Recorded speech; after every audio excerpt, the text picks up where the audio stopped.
Hello बच्चों, पिछले video में हम लोगों ने विलयनों की साधारण इकाइयों में कुछ इकाइयों को पढ़ा था और आज हम लोग पढ़ेंगे उनके ऊपर कुछ अंकित प्रश्नों को। ये वीडियो इस चैप्टर की लास्ट वीडियो होगी। तो चलो आते हैं अंकित प्रश्नों पे। पहला प्रश्न है, किसी पदार्थ के 10 ग्राम को 50 ग्राम जल में मिलाकर विलयन बनाया गया है। पदार्थ का द्रव्यमान प्रतिशत ज्ञात कीजिए। चलो इसमें देखते हैं क्या क्या दिया हुआ है, पहले हल करते हैं इसको। पदार्थ के 10 ग्राम को 50 ग्राम जल में मिलाया गया है और विलयन बनाया गया है। ये 10 ग्राम है, ये 50 ग्राम है, ये कम मात्रा है, ये ज़्यादा मात्रा है। विलयन में क्या क्या होता है? विलेय और विलायक। विलेय किसको कहते हैं याद करो? जो कम मात्रा में होता है। ये कम मात्रा में है तो विलेय है। यहाँ लिखते हैं दिया है, क्या क्या दिया है? विलेय का द्रव्यमान, विलेय का द्रव्यमान दिया है 10 ग्राम। और ये क्या होगा? विलायक। विलायक का द्रव्यमान दे दिया है, विलायक का द्रव्यमान 50 ग्राम। ठीक है। अब विलयन का द्रव्यमान तो हम निकाल सकते हैं ना। विलयन का द्रव्यमान कितना हो जाएगा? विलयन का द्रव्यमान दोनों को जोड़ लेंगे, 10 धन 50 बराबर 60 ग्राम। ठीक है। विलयन का द्रव्यमान ज्ञात हो गया। अब क्या हमको ज्ञात करना है? पदार्थ का द्रव्यमान प्रतिशत। तो सूत्र को याद करो, क्या सूत्र लिखे थे हम लोग? पदार्थ का द्रव्यमान प्रतिशत। इसको कैसे दिखाए थे? Percentage weight by weight equal to पदार्थ का द्रव्यमान बटे विलयन का द्रव्यमान। विलयन का द्रव्यमान याद करो, यहाँ हमने लिखा था विलेय का द्रव्यमान और पदार्थ ही क्या है? विलेय है। ठीक है। तो विलेय का द्रव्यमान बटा विलयन का द्रव्यमान। विलेय 10 ग्राम, यहाँ विलेय भी लिख सकते हैं क्योंकि पदार्थ दिया है, पदार्थ का द्रव्यमान प्रतिशत, इसलिए हमने पदार्थ लिखा। ठीक है। पदार्थ का द्रव्यमान है 10 ग्राम और वही विलेय पदार्थ है। विलयन का द्रव्यमान है 60 ग्राम गुणे 100। देखो यहाँ गुणे 100 भी है, गुणे 100 बराबर, ये तो खत्म हो गया, 100 बटे 6 के है। कितना हो जाएगा? भाग कराओ, 6 एकम 6, 4 बचा, 6 6 के 36, 16.67 प्रतिशत आएगा। पदार्थ का द्रव्यमान प्रतिशत, चूंकि परसेंटेज यहाँ लिख दिया है, यहाँ नहीं लिख रहे। पदार्थ का द्रव्यमान प्रतिशत क्या आ गया? 16.66। ये आंसर है। ठीक है। चलो दूसरे प्रश्न पे चलते हैं। दूसरा प्रश्न है, 4 ग्राम NaOH को जल में घोलकर 500 ml विलयन बनाया गया है। इसकी मोलरता क्या होगी? यहाँ मोलरता पूछा है। याद करो मोलरता का सूत्र क्या है? मोलरता बराबर विलेय के मोलों की संख्या बटे विलयन का आयतन लीटर में। ठीक है। तो चलो सबसे पहले देखते हैं यहाँ क्या क्या दिया है, प्रश्न को सॉल्व करते हैं। 4 ग्राम NaOH दिया है ना, ये कम मात्रा में है। ये 500 ml विलयन बना है, यानी विलायक की मात्रा ज़्यादा है तो जल विलायक हो गया। यहाँ देखो विलेय, और विलेय में क्या दिया है? NaOH सोडियम हाइड्रोक्साइड है का द्रव्यमान दिया हुआ है, द्रव्यमान 4 ग्राम। और ये क्या दिया है? विलयन का द्रव्यमान दिया है, 500 ml विलयन बनाया गया है। तो ये दे दिया है विलयन का आयतन। ठीक है। ml में दिया है विलयन का आयतन 500 मिलीलीटर है। ठीक है। इसको लीटर में बदलेंगे तो क्या हो जाएगा? देखो तो 1000 से भाग करा देंगे ना, बराबर 0.5 लीटर। ठीक है। यहाँ यू लिख दे रहा हूँ लीटर। अब देखो, चूंकि मोलरता के सूत्र में मोलरता M बराबर विलेय के मोलों की संख्या, मोलों की संख्या बटे विलयन का आयतन है ना, विलयन का आयतन ये लीटर में है। हमको क्या ज्ञात करना होगा? विलयन का आयतन तो लीटर में मिल गया है, विलेय के मोलों की संख्या ज्ञात करनी है। तो चलो विलेय के मोलों की संख्या ज्ञात करते हैं। कैसे ज्ञात करेंगे? पहले हमको NaOH का अणुभार निकालना होगा, इसके बाद इसका मोलर मास लिखेंगे और मोलर मास के बाद इसके नंबर ऑफ मोल्स हम लोग ज्ञात कर लेंगे। चलो देखो यहाँ लिख रहा हूँ NaOH का अणुभार, NaOH का अणुभार सोडियम के लिए क्या है? परमाणु भार 23 धन ऑक्सीजन का 16, हाइड्रोजन का 1, योग करो तो कितना आ रहा है? 1 6 7 3 10 और इधर 1 2 3 और एक हासिल है 4। तो NaOH का अणुभार 40 होता है। छोटे छोटे अणुओं का अणुभार तुम लोगों को जो महत्वपूर्ण है उनका याद होना चाहिए, ठीक है। इसका मोलर द्रव्यमान हम कैसे लिखेंगे? NaOH का मोलर द्रव्यमान बराबर क्या बताया था पहले? जो अणुभार है संख्या वही रहेगी, उसके आगे ग्राम लिख देना है। मोलर द्रव्यमान 40 ग्राम, ठीक है।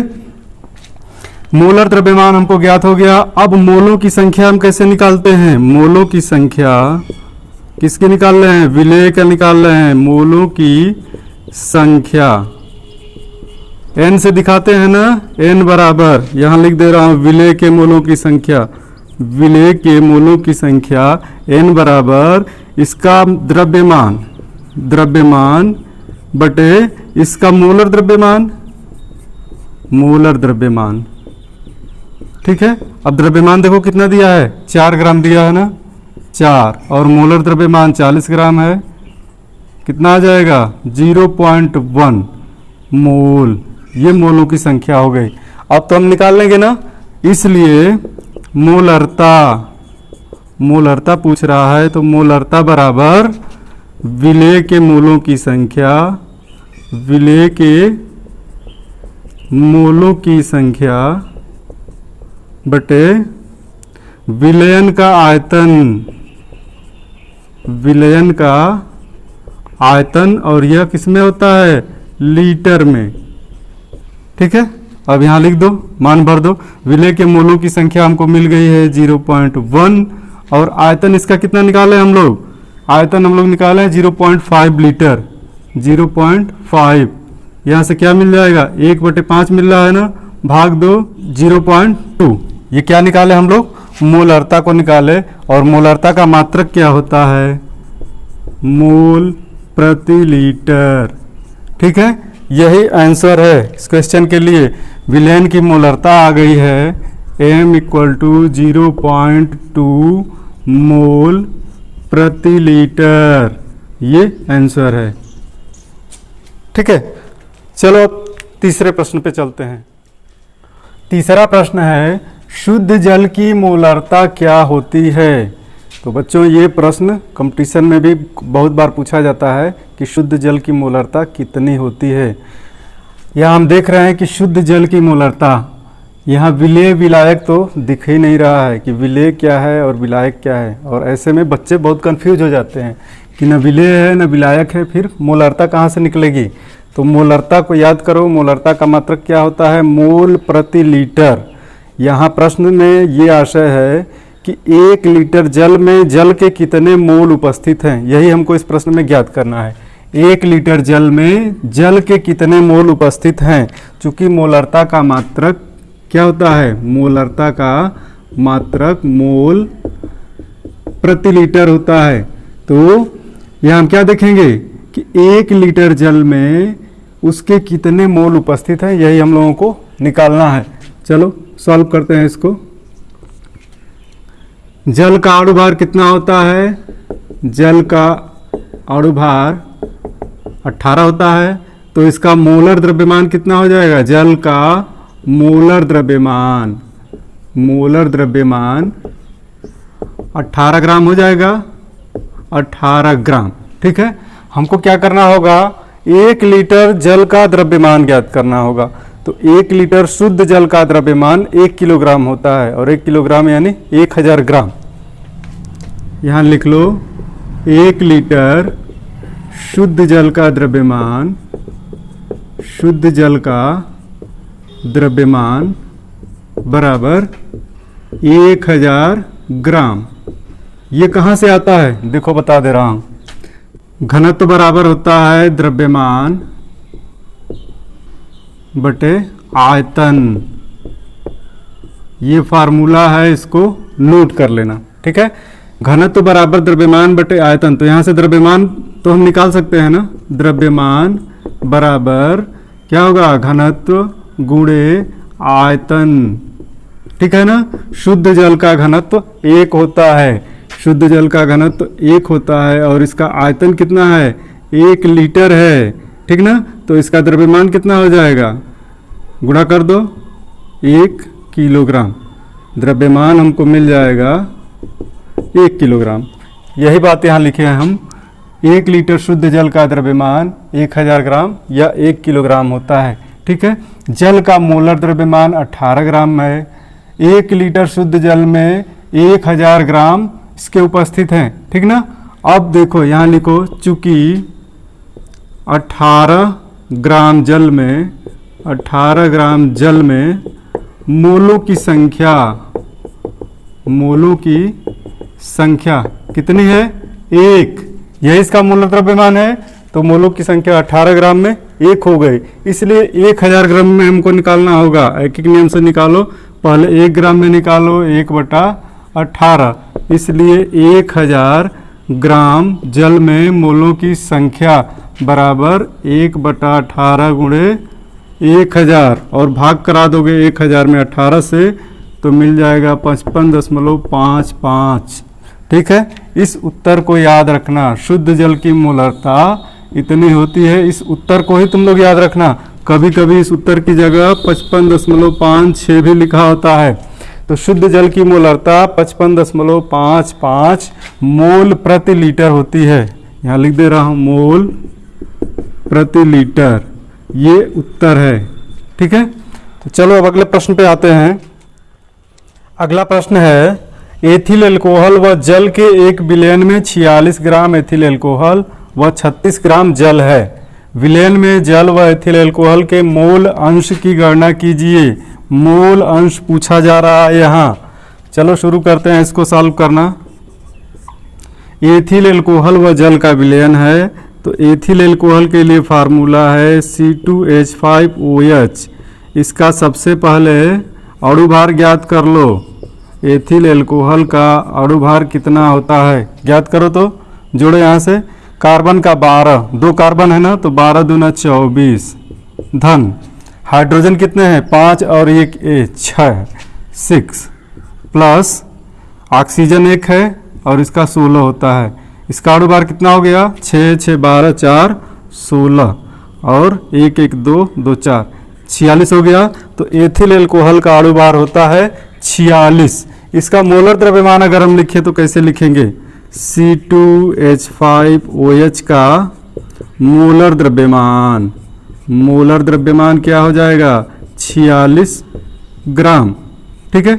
इसी तरह इधर जल के लिए भी लिख लो। जल का अणुभार, जल का अणुभार होता है 18, इसलिए जल का मोलर द्रव्यमान 18 ग्राम होगा, ठीक है। अब हमको क्या करना है, चूंकि मोल अंश ज्ञात करने के लिए इस विलयन में एथिल अल्कोहल के कितने मोल हैं और जल के कितने मोल हैं ये हमको निकालना होगा।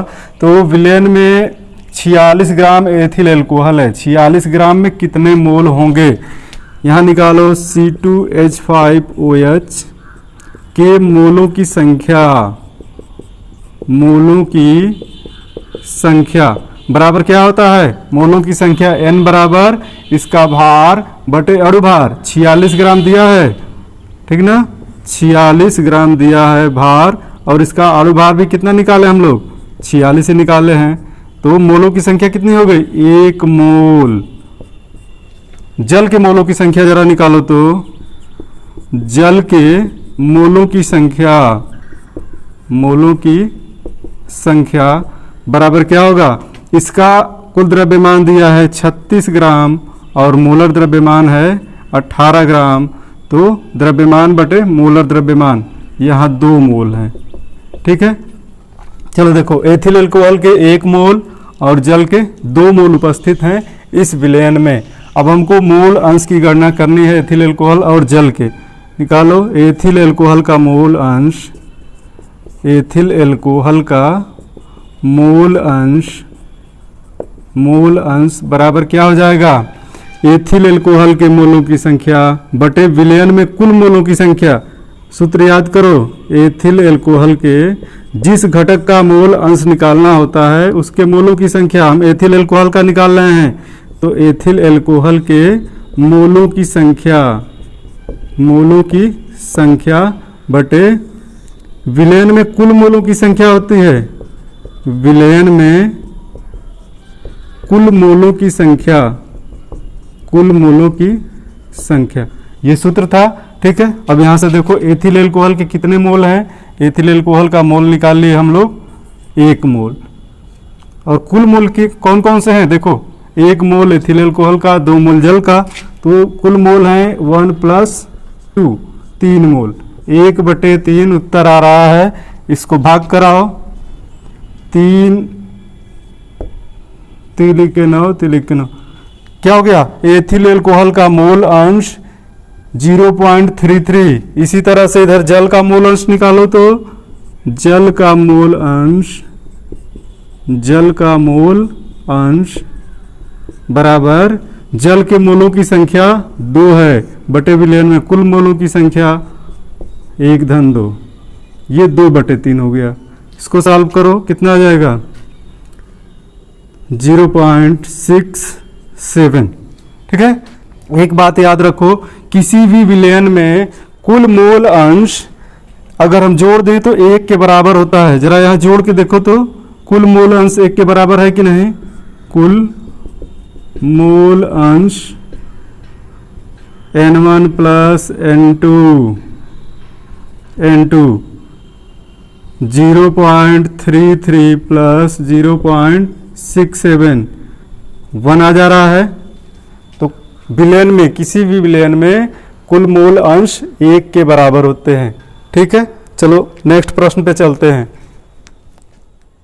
5वां प्रश्न है 22.5 ग्राम ऑक्जेलिक अम्ल, और ये दिया है ऑक्जेलिक अम्ल का सूत्र H2C2O4 को 500 ग्राम जल में घोलकर विलयन बनाया गया है। इसकी मोललता क्या होगी, मोललता के लिए सूत्र याद करो, क्या है, मोल प्रति किलोग्राम। इसको सॉल्व करते हैं। क्या क्या दिया है यहाँ लिख लो, H2C2O4 यानी ऑक्जेलिक अम्ल का द्रव्यमान दिया है 22.5 ग्राम। जरा इसका अणुभार निकालो तो देखो कितना आता है, H2C2O4 का अणुभार की गणना करो, देखो कितना आ रहा है। हाइड्रोजन 2 है 2 प्लस कार्बन 2 है 12 दूना 24, ऑक्सीजन कितने हैं 4 हैं, 16 चौके 64, जोड़ो तो बराबर 4 4 8 2 10 7 2 9, ये आ रहा है H2C2O4 का अणुभार 90। इसका मोलर द्रव्यमान हम लिख देते हैं, H2C2O4 का मोलर द्रव्यमान बराबर 90 ग्राम। अब तो मोलों की संख्या हम निकाल सकते हैं। H2C2O4 के मोलों की संख्या बराबर क्या होगा, इसका मास बटे मोलर मास। इसका द्रव्यमान दिया है 22.5 ग्राम और मोलर द्रव्यमान 90 ग्राम, तो 22.5 बटे 90 कैलकुलेट करो, देखो 4 बार में कटेगा, 1/4 हो जाएगा और 0.25 मोल। ठीक है, 22.5 ग्राम ऑक्जेलिक अम्ल में 0.25 मोल हैं, हम लोग इसको निकाल चुके हैं। अब इसकी मोललता ज्ञात करनी है, H2C2O4 की मोललता बराबर क्या होगी, इसके मोलों की संख्या बटे विलायक का द्रव्यमान, विलायक का द्रव्यमान किलोग्राम में। ठीक है, विलायक का द्रव्यमान क्या दिया है? 500 ग्राम जल दिया है। विलायक का द्रव्यमान 500 ग्राम दिया है, किलोग्राम में बदल लो 0.5 किलोग्राम हो जाएगा। यही वैल्यू यहाँ रख दो। मोलों की संख्या 0.25 और ये है 0.5। ठीक है, ये क्या आ जाएगा? 1/2 के बराबर, यानी कि 0.5 मोललता है ना, मोल प्रति किलोग्राम। ठीक है, तो इस तरह से इसका ये आंसर निकल गया है, ये आंसर है। अगले प्रश्न पे चलते हैं।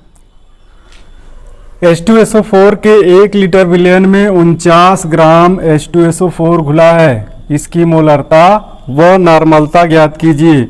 यहाँ मोलरता भी निकालना है और नॉर्मलता भी निकालना है।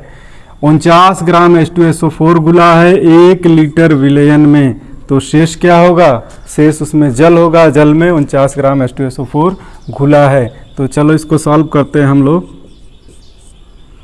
क्या क्या दिया है? पहले हम H2SO4 का द्रव्यमान लिख देते हैं। H2SO4 का द्रव्यमान दिया है 49 ग्राम।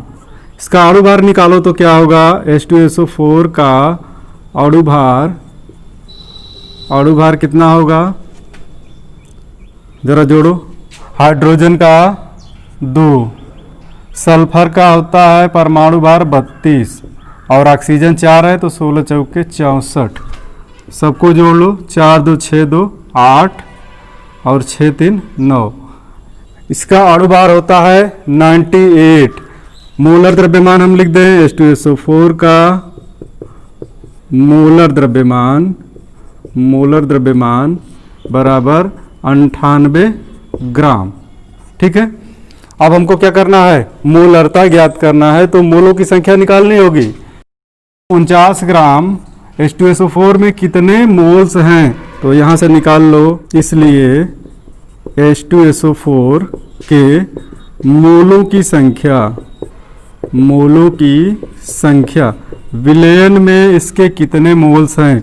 क्या करते हैं? इसका द्रव्यमान बटे मोलर द्रव्यमान कितना दिया है? 49 और मोलर द्रव्यमान हम लोग निकाल चुके हैं 98। भाग दोगे तो आ जाएगा 0.5 मोल। अब तो हम मोलरता निकाल सकते हैं ना, इसलिए मोलरता बराबर क्या होगी? मोलों की संख्या बटे विलयन का आयतन। लीटर में आयतन निकालना नहीं है, आयतन दिया है। विलयन का आयतन 1 लीटर दिया है, तो मोलरता हम निकाल लेंगे। मोलों की संख्या बटे विलयन का आयतन और यह लीटर में होगा। मोलों की संख्या कितने निकाल लिए हम लोग? 0.5 और 1 लीटर में है तो आयतन 1, तो मोलरता कितनी आ जा रही है? 0.5 ही है। m बराबर 0.5, ये एक आंसर हो गया। मोलरता m = 0.5 मोल प्रति लीटर, ये आंसर है। ठीक, दूसरा आंसर निकालना हम लोगों को ना नॉर्मलता के लिए। अब नॉर्मलता के लिए हमको क्या करना होगा? ग्राम तुल्यांकों की संख्या निकालना होगा, और ग्राम तुल्यांकों की संख्या निकालने के लिए H2SO4 के तुल्यांकी भार की जरूरत पड़ेगी। इसका अणु भार तो हम यहाँ देखो निकाल दिए हैं, इसका तुल्यांकी भार निकालना होगा। H2SO4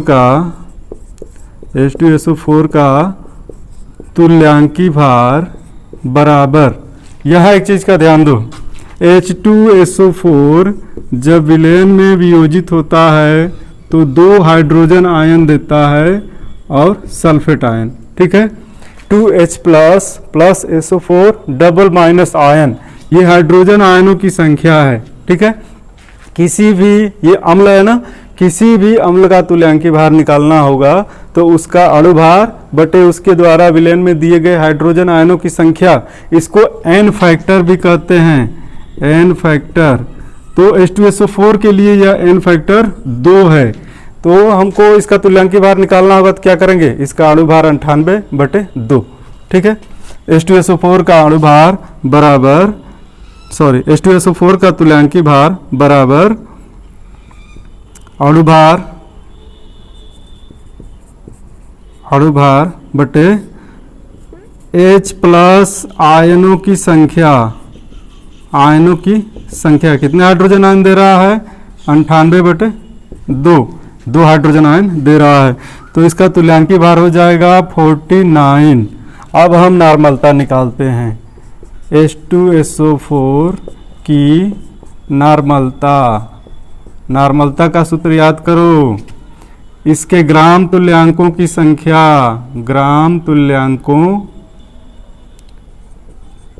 तुल्यांकों की संख्या बटे विलयन का आयतन लीटर में। यही सूत्र लिखे थे हम लोग। ग्राम तुल्यांकों की संख्या यहाँ से निकाल लो, तुल्यांकी भार इतना है, ग्राम तुल्यांकों की संख्या, चूंकि ग्राम तुल्यांकों की संख्या बराबर भार बटे तुल्यांकी भार, ये सूत्र है, इसको नोट कर लेना। देखो कितनी संख्या निकल के आ रही है, भार दिया है 49 और तुल्यांकी भार भी है 49, तो यह 1 है। यही वैल्यू यहाँ रखेंगे, ग्राम तुल्यांकों की संख्या 1 बटे विलयन का आयतन लीटर में, यह भी 1 है, यानी उत्तर हमारा 1 ही आएगा। तो विलयन की नॉर्मलता N बराबर 1 ग्राम तुल्यांक प्रति लीटर, ठीक है, ये आंसर है। तो इस प्रकार से हम इन प्रश्नों को सॉल्व करते हैं। अगर प्रश्न में किसी विलयन की मोलरता दी हुई है और नॉर्मलता सीधे हम ज्ञात कर सकते हैं दूसरे सूत्र से भी, या नॉर्मलता दी हुई है तो मोलरता ज्ञात कर सकते हैं, उसके लिए अलग फार्मूला है और वो भी हम बता दे रहे हैं यहाँ पे। देखो यहाँ बता दे रहा हूँ, मोलरता गुणे अणुभार बराबर नॉर्मलता गुणे तुल्यांकी भार, ये फार्मूला है। चलो जरा फार्मूले में हम लोग इन वैल्यू को रखते हैं और नॉर्मलता ज्ञात करते हैं, देखते हैं क्या है। मोलरता हम लोगों ने कैलकुलेट किया है 0.5, यही आंसर आया था। तो 0.5 गुणे अणुभार, इसका अणुभार कितना निकला था, 98 बराबर नॉर्मलता हम लोगों को निकालना है और तुल्यांकी भार 49, तुल्यांकी भार यहाँ निकाले हैं 49, सॉरी ये गुणे है n इंटू 49। अब यहाँ से n हम निकाल लेंगे, n इक्वल टू 0.5 इंटू 98/49, ठीक है। देखो ये 2 बार में कट रहा है, बराबर 1.0, यहाँ से भी नॉर्मलता 1 आ रही है। तो ये सीधा फार्मूला है मोलरता और नॉर्मलता के बीच संबंध का। तो बच्चों तुम लोग स्वतः खुद से एनसीईआरटी बुक में जो क्वेश्चंस दिए हुए हैं इन पे सॉल्व करो और ज़्यादा समझ में आएगा, ठीक है।